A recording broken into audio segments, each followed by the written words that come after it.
हेरले बौद्ध समाजाच्या वतीने ग्रामपंचायत व बांधकाम विभागाला निवेदन. प्रतिनिधी संदीप कोल्हे. हातकणंगले तालुक्यातील हेरले माळभाग येथे वारंवार अपघात घडत असतात. बरेच दिवसापासून रस्ता ओलांडताना अनेक जणांना जीव गमवावा लागला. शाळेतील मुले शाळा जाताना ये जा करत असतात. बाजारला जाण्यासाठी रस्ता ओलांडावा लागतो.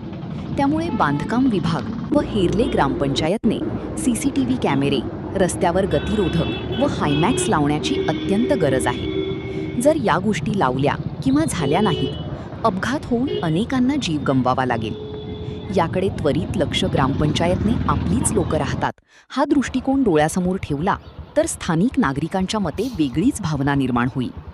अन्यथा संयुक्त बौद्ध समाजाच्या वतीने तीव्र आंदोलनाचा इशारा देण्यात आला आहे.